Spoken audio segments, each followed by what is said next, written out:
മാങ്ങ അച്ചാർ ഇടാം.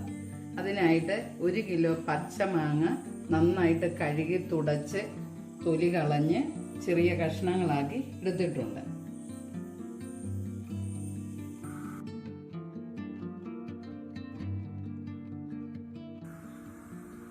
എണ്ണ നന്നായിട്ട് ചൂടായി. ഇനി നമ്മൾ 1 സ്പൂൺ കടുക് ഇട്ട് കൊടുക്കുകയാണ്. 1 ടേബിൾ സ്പൂൺ കടുക്.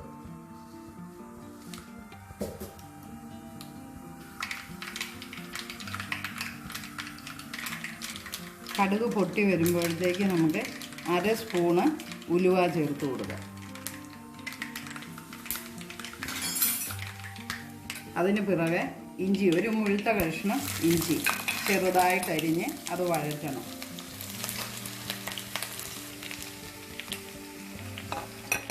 അതിനോടൊപ്പം ഒരു 6 പച്ചമുളക് വട്ടത്തിലരിഞ്ഞത്.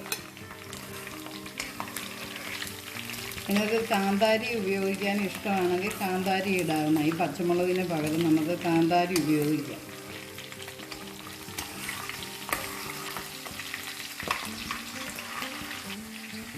അതിലേക്ക് നമ്മളൊരു 200 അല്ലെങ്കിൽ 150 ഗ്രാം ഉണ്ട് ഇത് പൊളിച്ചത്, ആ വെളുത്തുള്ളി ഇട്ട് കൊടുക്കുക.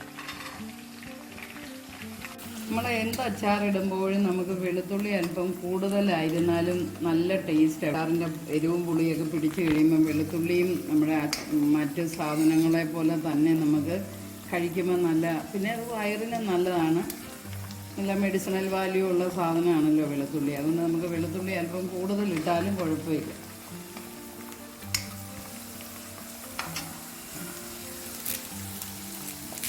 അതിൻ്റെ പുറകെ നമുക്ക് കറിവേപ്പില ഇട്ട് കൊടുക്കാം.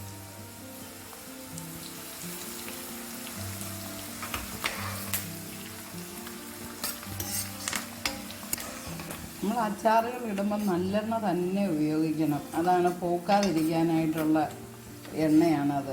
നമ്മൾ വെളിച്ചെണ്ണയൊക്കെ ഉപയോഗിച്ച് കഴിഞ്ഞാൽ പെട്ടെന്ന് കനപ്പ് വന്നിട്ട് നമ്മുടെ അച്ചാറുകൾ പൂത്തു പോകും. അതുകൊണ്ടാണ് ഈ നല്ലെണ്ണ തന്നെ, എള്ളിൻ്റെ എണ്ണയാണ് ഈ നല്ലെണ്ണ എന്ന് പറയുന്നത്.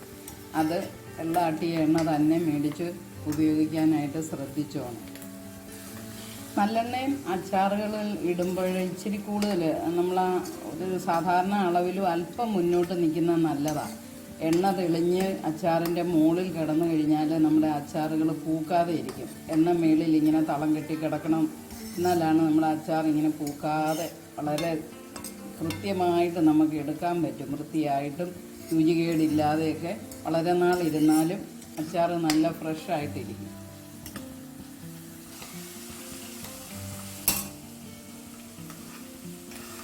നമ്മുടെ വെളുത്തുള്ളിയൊക്കെ ഇങ്ങനെ നന്നായിട്ട് വഴറ്റണമെന്ന് പറയുന്നത് വെളുത്തുള്ളിയിലെയൊക്കെ ജലാംശം വറ്റി അത് എണ്ണയ്ക്കകത്ത് നല്ല ഇങ്ങനെ വെന്ത് വരുന്ന അതിന് വേണ്ടിയിട്ടാണ്. ജലാംശം വറ്റിപ്പോകാൻ ഈ നന്നായിട്ട് വഴറ്റണമെന്ന് പറയുന്നത്. ഈ സമയം വെളുത്തുള്ളിയെല്ലാം നന്നായിട്ട് വഴന്നു. ഈ സമയം നമുക്ക് ഇത് കടുകും ഉലുവയും സമാസമം എടുത്ത് പൊടിച്ചതാണ്. അത് നമ്മുടെ എല്ലാ അച്ചാറുകൾക്കും ടേസ്റ്ററാണ്, ടേസ്റ്റ് കൂട്ടുന്ന സാധനമാണ്. അത് നമ്മളിങ്ങനെ പൊടിച്ച് വെച്ചിട്ട് ഫ്രിഡ്ജിൽ സൂക്ഷിച്ച് വെക്കാൻ പറ്റും. ഒരച്ചാറിട്ടിട്ട് കുറച്ച് നാളൂടെ കഴിഞ്ഞാലും നമുക്കത് ഉപയോഗിക്കാം. അടുത്ത അച്ചാറിന് വേണ്ടിയിട്ട് ഉപയോഗിക്കാം. അതുകൂടി ഇട്ട് കൊടുക്കുകയാണ്.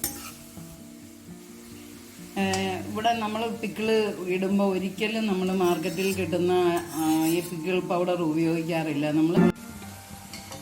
നമ്മുടെ ചട്ടിക്ക് നല്ല ചൂടുള്ള ചട്ടിയാണ്. അതുകൊണ്ട് തന്നെ ഒന്നിൽ നിങ്ങൾ ഉപയോഗിക്കുന്ന ചട്ടിയുടെ ചൂട് എങ്ങനെയാണ് നിൽക്കുന്നതെന്ന് വെച്ചാൽ ഒന്നിൽ ലോ ഫ്ലെയിമിലിടുക, അല്ലെങ്കിൽ ഈ സമയം നമ്മൾ ഓഫ് ചെയ്യുക. മുളക് പൊടി ഇടുന്നതിന് മുമ്പേ ഓഫ് ചെയ്തേക്കുക. എന്നിട്ട് നമുക്ക് മുളക് പൊടിയും മറ്റു പൊടികളും ഒക്കെ ചേർത്ത് കൊടുക്കുക. ഞാനൊരു 4 ടേബിൾ സ്പൂൺ കാശ്മീരി മുളക് പൊടിയാണ് ഇടുന്നത്. വേണമെന്നുണ്ടെങ്കിൽ നമുക്ക് അല്പം കൂടെ പിന്നെ ചേർക്കാം.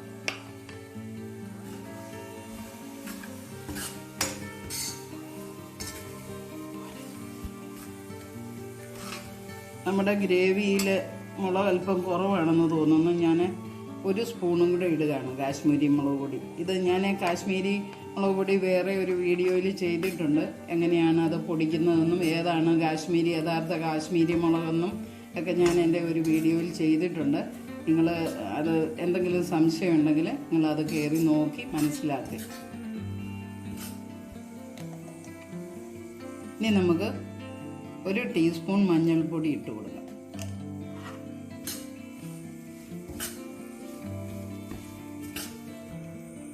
അതിലേക്ക് നമ്മൾ ഉപ്പിട്ട് കൊടുക്കുകയാണ്. നമുക്ക് മാങ്ങയ്ക്കും വിനാഗിരിക്കും അല്പം വിനാഗിരി ഒഴിക്കുന്നുണ്ട്. അപ്പം വിനാഗിരിക്കും ഒക്കെ ആവശ്യമായ ഉപ്പ് നമ്മൾ മനസ്സിലാക്കി ഇട്ടോണം. ഗ്രേവിയിലേക്ക് നമ്മൾ 1/2 കപ്പ് വിനാഗിരി ഒഴിച്ചു കൊടുക്കണം. നമ്മുടെ മാങ്ങാ പുളി ഉള്ളതാണ്, അതുകൊണ്ട് 1/2 കപ്പ് വേണം. തീ കുറഞ്ഞ ഫ്ലെയിമിലോ നിങ്ങൾ ഓഫ് ചെയ്യുകയോ ഒക്കെ ചെയ്തിരിക്കുവാണെങ്കിൽ ഇപ്പം നമുക്ക് ഫുൾ ഫ്ലെയിമിലേക്ക് ആക്കി കൊടുത്തിട്ട് നമുക്കിനി തിളച്ച ആറിയ വെള്ളം വേണം ഒഴിച്ചു കൊടുക്കാനായിട്ട്. അതും വീണ്ടും നമ്മൾ വെട്ടി തിളച്ചതിന് ശേഷമേ മാങ്ങ ഇടുന്നുള്ളൂ, അതുകൊണ്ട് നമുക്ക് വെള്ളം ഒഴിക്കാം.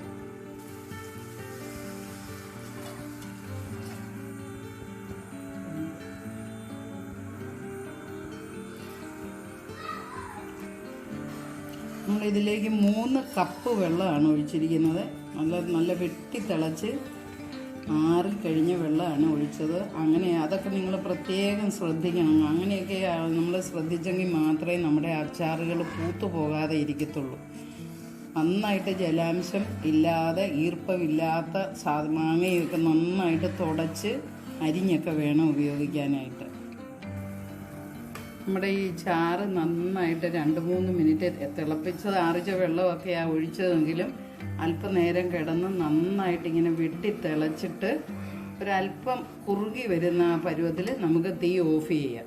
എന്നിട്ട് അതിലേക്ക് നമ്മൾ പച്ച മാങ്ങ ഇട്ട് കൊടുക്കുകയാണ്. മാങ്ങ ഇട്ടതിന് ശേഷം പിന്നെ തീ കത്തിക്കുകയേ വേണ്ട.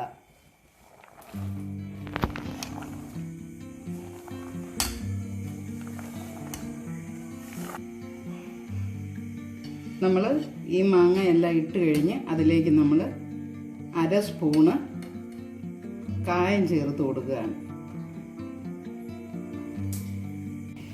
ഇനി മാങ്ങ സോഫ്റ്റായിട്ടാണ് കഴിക്കുന്നത് ഇഷ്ടമെങ്കിൽ വെള്ളം തിളച്ചുകൊണ്ടിരിക്കുമ്പോൾ മാങ്ങ ഇട്ടിട്ട് ഒരു 1-2 മിനിറ്റും കൂടെ വേവിച്ചെടുത്ത് കഴിഞ്ഞാൽ അല്പം കൂടെ മാങ്ങ സോഫ്റ്റായിട്ടിരിക്കും. പക്ഷേ ഇത് ദീർഘനാൾ ഇരിക്കാനായിട്ട് ഇങ്ങനെ പച്ചയ്ക്ക് തന്നെ ഇടുവാണെങ്കിൽ മാങ്ങ നല്ല ഒരു അതിൻ്റെ ഒരു നല്ല ഒരു രീതിയിൽ മാങ്ങ ഇരിക്കും. നമുക്ക് വിളമ്പുമ്പോഴും ഒക്കെ നല്ല ഇങ്ങനെ മാങ്ങ ഓരോ കഷ്ണങ്ങളായിട്ട് വിട്ടിരിക്കും. അല്ലെങ്കിൽ ഇങ്ങനെ കുഴഞ്ഞ പരുവത്തിലായിരിക്കും ഇരിക്കുന്നത്. അതുകൊണ്ട് ഇങ്ങനെ ഇട്ടാൽ നല്ല ഒന്നാന്തരം അച്ചാറാണ്. പിന്നെ നിങ്ങളുടെ ഇഷ്ടത്തിനനുസരിച്ച് നിങ്ങൾക്കത് ചെയ്യാവുന്നതാണ്. ഇത് നമ്മളിങ്ങനെ ഇട്ട് കഴിഞ്ഞ് ഒരു 3-4 ദിവസം കഴിഞ്ഞ് നമുക്ക് ഉപയോഗിക്കാവുന്നതാണ്. എല്ലാവരും ട്രൈ ചെയ്ത് നോക്കണം. ഇത് ഇങ്ങനെ മാങ്ങ ഇടാനായിട്ട് ഇങ്ങനെ ഇട്ടിട്ടില്ല എങ്കിൽ ഇങ്ങനെ ഇട്ട് നിങ്ങളൊന്ന് പരീക്ഷിച്ച് നോക്കണം.